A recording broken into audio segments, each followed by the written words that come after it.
What we have seen transpire in Los Angeles, California in recent days is shameful. Left-wing radicals waving foreign flags viciously attacked ICE and Border Patrol agents as well as Los Angeles police officers. These criminals injured police, threw rocks at police cars and officers, burned vehicles, shut down freeways, and lobbed Molotov cocktails, all because the Trump administration was removing violent criminal illegal aliens from the city. These attacks were aimed not just at law enforcement, but at American culture and society itself. Rioters burned American flags, chanted "Death to ICE," and spray-painted anti-American slogans on buildings. But President Trump will never allow mob rule to prevail in America. The most basic duty of government is to preserve law and order, and this administration embraces that sacred responsibility. Democrats like Governor Gavin Newsom and Mayor Karen Bass shamefully failed to meet their sworn obligations to their citizens. They didn't have the courage to do the right thing and protect law-abiding Californians from rioters. That's why President Trump deployed the National Guard and mobilized Marines to end the chaos and restore law and order. The mob violence is being stomped out. The criminals responsible will be swiftly brought to justice, and the Trump administration's operations to arrest illegal aliens are continuing unabated. When the initial immigration enforcement actions took place on June 6th, Mayor Bass took to social media to say she was deeply angered by what has taken place. Mayor Bass then embarked on one of the most outrageous campaign of lies this country has ever seen from an elected official, blaming President Trump and brave law enforcement officers for the violence. She accused heroic American immigration and customs enforcement officers targeting illegal alien murderers, rapists, and pedophiles of, quote, sowing terror in communities and disrupting basic principles of safety in our city. Around the same time, Governor Newsom claimed that immigration enforcement actions were causing chaos. That's how radical Democrats have become. Their opposition to President Trump has forced them to side with illegal alien criminals in their communities and violent rioters and looters over law enforcement officers who are just doing their jobs. Mayor Bass and Governor Newsom fanned the flames and demonized our brave ICE officers. Instead of defending their city and their state, Karen Bass and Gavin Newsom claimed that in order for the riots and the violence to stop, ICE needed to leave and immigration raids must end. In other words, the position of the Democrat Party is that the federal government is not allowed to enforce our laws and to arrest and deport illegal alien criminals. They're attempting to use a violent mob as a weapon against their own constituents to prevent the enforcement of immigration law. This is deeply un-American and morally reprehensible. President Trump received a clear mandate from voters to reverse the illegal invasion ushered in by Joe Biden's open border and to end the lawlessness represented by Karen Bass and Gavin Newsom's California. President Trump promised to carry out the largest mass deportation campaign in American history, and left-wing riots will not deter him in that effort. Sanctuary cities and states will no longer be allowed to shield illegal criminals from deportation. Just take a look at some of the illegal monsters who were taken off the streets in Los Angeles in recent days. A Vietnamese national, a known gang member with a conviction for second-degree murder. A Mexican national with convictions for child molestation who was armed with a dangerous weapon and had previous arrests for robbery and domestic violence. A Filipino national with convictions of rape, assault, burglary, and theft. A Mexican national convicted of statutory rape, narcotics violations, and hit and run. A Nicaraguan national with convictions for domestic violence and hit and run, and a previous arrest for willful cruelty to a child. And an illegal alien from Mexico who was arrested after allegedly throwing a Molotov cocktail at law enforcement officers during the Paramount riots on Saturday. He is now being charged with attempted murder. Law-abiding American citizens do not want these public safety threats living in their communities, no matter what Democrats like Karen Bass and Gavin Newsom may claim. And let this be an unequivocal message to left-wing radicals in other parts of the country who are thinking about copycatting the violence in an effort to stop this administration's mass deportation efforts. You will not succeed. Any lawlessness will only strengthen this president's resolve to defend the majority of Americans who want to live their lives peacefully, free from the fear of violent criminal illegal aliens. As President Trump said, Order will be maintained, and illegal aliens will be expelled from our country. In economic news, the latest Consumer Price Index inflation report came in today below expectations again. Since President Trump took office, inflation has come in below economics expectations every single month. Core inflation held steady and remains at the lowest level since March of 2021. Wage growth remains strong. The average private sector worker is on track to see their real earnings increase by around $1,200 adjusted for inflation. And prices continue to fall for everyday Americans. Energy prices fell from April to May. Gasoline has fallen each month since President Trump took office, down 12% over the past year. And prices for meat, poultry, eggs, and fish are all down from April to May as well. Under President Trump's strong leadership, America is beating Joe Biden's record-high inflation crisis. And once the One Big Beautiful Bill passes, our economy will boom like never before. This bill is the largest tax cut for middle-class Americans in history. The One Big Beautiful Bill gives a 15% tax cut to working Americans and families will see increased take-home pay of $10,000 per year. The One Big Beautiful Bill expands the child tax credit to $2,500 for more than 40 million American families with children. And the One Big Beautiful Bill cuts taxes for overtime workers, saving them nearly $2,000 per year, and ends taxes on tips, saving tipped workers nearly $2,000 per year as well. All of these provisions are broadly popular with an overwhelming support from the American people. We need Republicans in Congress to finish the job and send the One Big Beautiful Bill back to President Trump's desk for his signature as soon as possible. With that, we'll get to questions. I'm sure you have many of them today. Here in our new media seat is Elizabeth Mitchell, the White House correspondent for the Daily Signal, who's not afforded a seat in this room, but today she is. Thank you, Elizabeth. Thank you so much, Karoline. I have two questions, if that's okay. First, a few Republicans on Capitol Hill are suggesting that President Trump scale back deportations, even as ICE is reportedly gearing up for raids in 5 more Democrat-led areas. Would anything dissuade President Trump, and would he consider sending in Marines if anti-ICE violence occurs in these cities? Well, I think I may have just answered both of your questions with my opening monologue. The Trump administration is going to continue the mass deportation effort that the president promised the American public. Many of you were at those rallies in cities and communities across the country when the president spoke about his commitment to removing violent illegal criminals and anyone who has broken our nation's immigration laws from American communities. And God bless our ICE and Border Patrol who are working hard on that effort. This administration is going to continue that. And it's part of the reason we do need the One Big Beautiful Bill to pass as well, may I add, because the bill provides funding to hire more ICE agents and Border Patrol agents, more personnel on the ground to conduct this important public safety work. Thank you. And on another topic, President Trump has indicated that aides to former President Biden who used the auto pen to sign major orders and pardons should be investigated for potential crimes. Does he think that Biden allowing, or at least being negligently unaware of this activity, was an impeachable offense? I haven't heard the president address whether it's an impeachable offense, but it could perhaps be a criminal offense, especially on behalf of staffers who may have been utilizing the president's signature without his authority or consent. I understand that Republicans on the Hill are moving in the right direction to call attention to this and to bring in some former White House staffers who clearly knew more than they ever shared and never addressed with the American public. And so we look forward to seeing where this investigation continues, and I know the Department of Justice is also looking into the matter as well. Alex, good to see you today. Good to see you, Caroline. Thank you. You mentioned foreign flags being blown during these protests. There are protest activities being organized for this weekend. Part of it are Democrats saying they want to reclaim the American flag. It's also being titled No King's Day. Does the president see himself as a king, and does the White House expect to see American flags being flown during these protests this weekend? The president views himself as the president of the United States of America. This is a constitutional republic, and we want to see all of our citizens be proud of the country in which they are given the privilege and the blessing to live. And I think that those images of foreign flags being waved with, by illegal criminals and by violent rioters in the face of cars blowing up and of flames in the city. I have photos of that here to show you with this violence and destruction that occurred is an image that Governor Gavin Newsom owns. This is his city, and President Trump saw these images, and he said that is not going to be accepted or tolerated, and hence why he deployed the National Guard and United States Marines who have helped to quell that violence.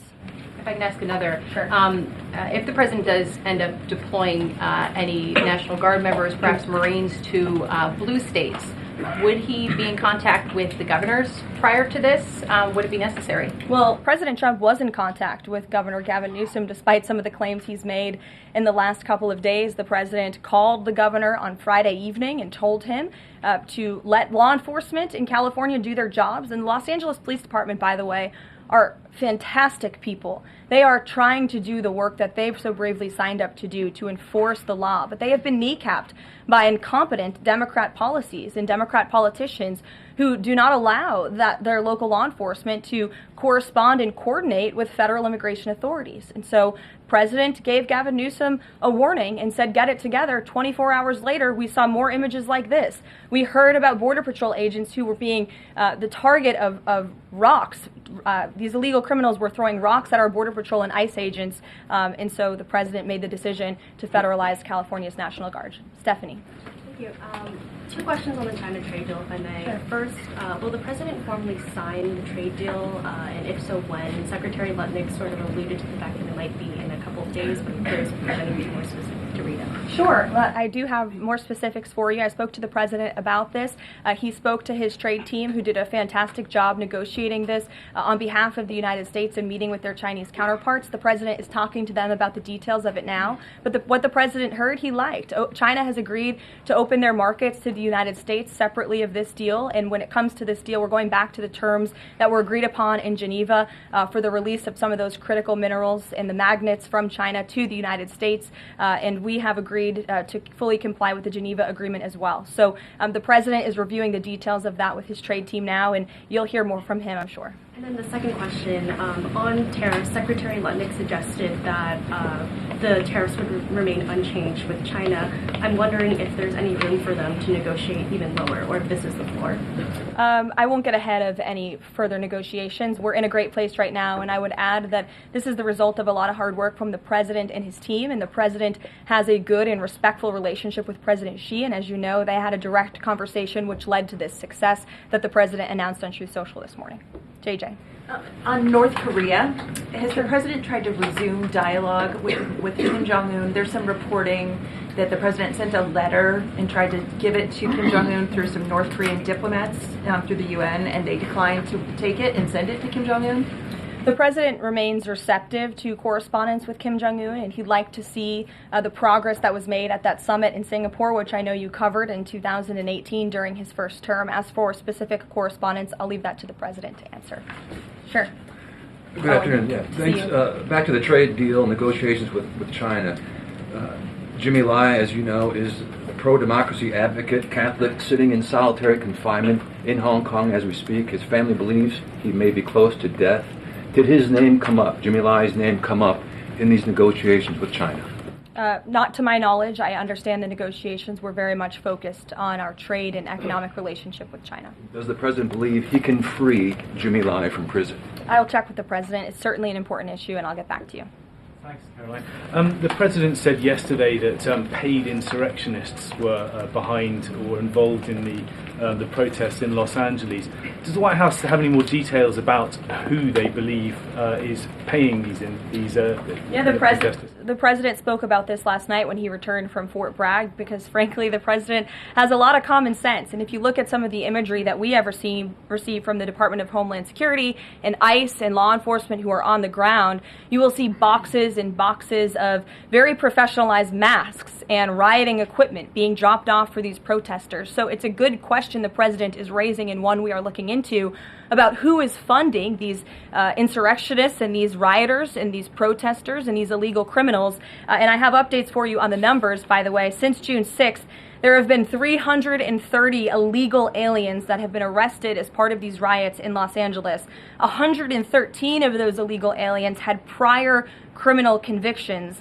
And overall, and this includes arrests of American citizens, there's been 157 people arrested for assault and obstruction-related charges, including the attempted murder of a police officer with a Molotov cocktail. So who is funding these illegal aliens who are coming in with this very professional riot gear? It's a question everyone in this room who cares about truth should be asking. And we encourage your help in trying to get to the bottom of that question. Indita. Thank you, Karoline. About Elon Musk, he issued an apology this morning. Has the president accepted the apology, or does he think it's too little too late? The president acknowledged the statement that Elon put out this morning, and he is appreciative of it, and we are continuing to focus on the business of the American people. And has the administration started a review of Musk's government contracts, something that the president said he's considering? What do you mean by that? Has the administration started a review of the contracts that Musk and his companies currently have? No efforts have been made on that front as far as I'm aware. And just one more, if I may, on just everything sort of we've seen so far with the president's response to the LA protests. There is criticism that seems to suggest that the president responded the way he did because it was a deliberate, calculated attempt to sort of shift focus away from his feud with Musk. How would you respond to that? The president responded to the LA riots, condemning the violence from Musk. It's an incredibly disingenuous attack. The president saw images of Border Patrol and ICE agents being hailed with rocks and Molotov cocktails. He saw vehicles being burned to the ground with illegal aliens flying foreign flags, and that's what prompted the president to have this response that has clearly worked, because last night in Los Angeles you didn't see many of those images. And I would add the governor and the mayor need to actually do more. I know Gavin Newsom had a big address to the nation last night. I guess he thought that's what it was for maybe his future political ambitions, but he spoke a lot of words. We haven't seen action. California has been a mess for years because of the incompetence of Gavin Newsom, so the president was responding to that only. Caitlin. Karoline, 2 questions for you. Sure. Over the weekend, Secretary Noem sent a memo to the Pentagon asking Secretary Hegseth to have and direct the military that's on the ground in LA to arrest and detain what she said were lawbreakers. Is the president okay with that? And under what authority would the members of the military be able to arrest people inside the United States? I can't speak for a letter that came from the Department of Homeland Security. I can't speak for the president and what's currently happening on the ground now. And as you know, the president federalized the National Guard under U.S. Code 10, which he has the authority to do. And our United States Marines and the National Guardsmen and women who are on the ground right now are helping to create a peaceful environment for ICE and Border Patrol, who were being, again, hailed with rocks, who were being violently and viciously attacked. They needed reinforcements, and so our United States Marines who are on the ground are providing those reinforcements to ensure the environment is peaceful so that these raids and deportations can continue. But he realizes they can't actually arrest people unless he invokes the Insurrection Act, which, I mean, seemingly was not something that was in Secretary Noem's memo, a clear distinction she did not make there. Again, you're trying to conflate a letter that was sent to the Department of Homeland Security to the president's legal authority. The president understands the legal authority that he invoked, and that's the current situation right now. When it comes to federalizing the National Guard, what is the specific criteria that the president is using for when he's deciding to do that, and in which states? The president was asked and answered this yesterday. He wants to see an end to the chaos and the violence. He doesn't want to see law enforcement officers being attacked. He wants to see peace. He wants law-abiding Californians to be able to bring their kids to school, to be able to go to work without seeing this violence in the streets. That's what the president's hoping for, and that's why he's taken this action. John. Thanks a lot, Karoline. 2 questions on 2 separate topics. One has to do with the military parade taking place here in Washington this weekend. There's a lot of security around the White House complex, around the Capitol complex, even along the tidal basin. Is that just proactive? Are you expecting anything in particular in terms of unrest like we've seen in Los Angeles? These are proactive security measures to protect those marching in the parade, many of whom will be veterans and our brave men and women in uniform and Gold Star families. There's going to be military families from around the country who are flying into this parade. And of course, it's to protect the spectators who will be enjoying this incredibly patriotic show on Saturday, and I hope you all join us there. And then secondly, Secretary Pete Hegseth testified on the Senate side of the Capitol today, Yes. And he was asked about America's, the administration's view of Vladimir Putin's intentions. And specifically, it was asked whether or not his intentions go beyond, his territorial ambitions go beyond Ukraine. When that question was posed to the chairman of the Joint Chiefs of Staff, General Kane replied that he does believe that his territorial ambitions go beyond Ukraine, but Secretary Hegseth says it's not clear at this point. How does the president view this issue? The president has spoken on this. He said, as he calls it, he believes Ukraine was always the apple of Putin's eye, and he made it very clear to Putin in his first term not to invade Ukraine. Putin didn't invade Ukraine because of President Trump's peace through strength foreign policy agenda and the effective deterrence policies that he implemented in the first term. Unfortunately, because of the weakness and incompetence of the previous administration, Vladimir Putin made the decision to invade Ukraine, and now we have this brutal war which the president is working very hard to end. Jasmine. Thanks so much, Karoline. The president warned that any protest on Saturday would be met with force. Can you clarify what kind of protest President Trump does support or find acceptable? The president absolutely supports peaceful protests. He supports the First Amendment. He supports the right of Americans to make their voices heard. He does not support violence of any kind. He does not support assaulting law enforcement officers who are simply trying to do their job. It's very clear for the president what he supports and what he does not. Unfortunately for Democrats, that line has not been made clear, and they've allowed this unrest and this violence to continue, and the president has had to step in. One question. So if there were peaceful protests on Saturday for the military parade, President Trump would allow that?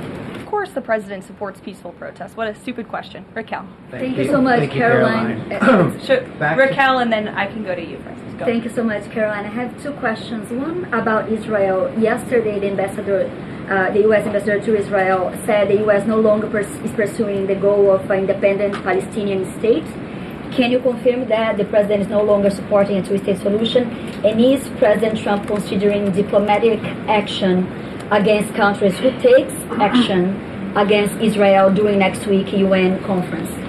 Right now, the president views the situation in Israel and Gaza as deeply unfortunate and needing to end. And the president is realistic about the current state of affairs in this region of the world. And that's why the president has said the number one focus and priority of the administration is to release all of the hostages from Gaza and to end this conflict as soon as possible. The administration is still pushing very hard for the release of all the hostages. And as for what happens next, clearly Gaza is an uninhabitable place. It needs to be rebuilt with the help of our Arab partners, and the president wants to see that happen as well. Take a couple more. One on the G7 engagement. President Trump is traveling there on Sunday. Other presidents beyond the G7 leaders are also going. President Lula from Brazil, President Sheinbaum from Mexico, and President Zelensky from Ukraine are also going. Do you have confirmation if President Trump is meeting any other leaders on the sideline of the G7? Yes. To know about the Lula engagement. I can confirm there will be quite a few bilateral meetings between the president and other foreign leaders. The White House is still working very hard to finalize that schedule, and we will provide that for you as soon as we have it. Great. Thanks, Karoline. Just back to the China trade deal, can you talk about the status of the export controls that the U.S. imposed? Are those no longer being imposed? We are fully complying with the Geneva Agreement. Go ahead. Sure. Thanks, Caroline. One foreign question for you and one domestic. The foreign, the president, of course, has said he would lift sanctions on Syria. Is there an executive order coming along soon to go do that? And is the president planning to try to get involved in any kind of a peace agreement between Israel and Syria that would disengage those two? To the best of my knowledge, the Treasury Department took action after the president made that announcement in Saudi Arabia. Okay. And then on the domestic side, you were just asked about the First Amendment rights issues. In the president's comments yesterday, though, he just said protesters would be strongly dealt with. In your list before, you referred to insurrectionists, rioters, and protesters together. Obviously, they're quite different from your earlier answer. I'm struck by the fact that the president has not at any point said the most important thing here is to protect the First Amendment rights of peaceful protesters. So I'm wondering, where in his hierarchy of interests does he place that? Is the First Amendment protection the most important? Is stopping violence most important? Why is he not out saying all peaceful protesters will be protected? I think two things can be important at the same time. And the president, as I just answered, supports the right of Americans to peacefully protest. He supports the First Amendment. But that is not the majority of the behavior that we have seen taking place in Los Angeles. We have seen mobs of violent rioters and agitators assaulting law enforcement officers, assaulting our federal immigration authorities.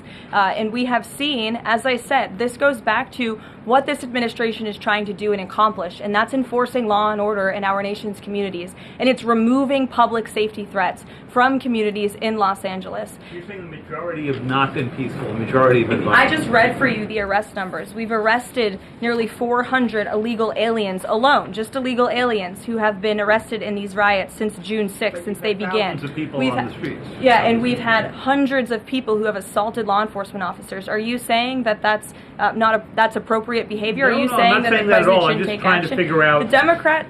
The Democrat governor and the Democrat mayor of Los Angeles have failed their citizens. And the majority of Americans, the majority of Californians, do not want to see law enforcement officers being assaulted in the streets. And thankfully, the president took action and stepped in to protect our federal law enforcement agents, to protect federal buildings, to protect the federal mission of deporting illegal criminals off of our streets. And that mission will continue every day as far as we're concerned. Thank you, guys.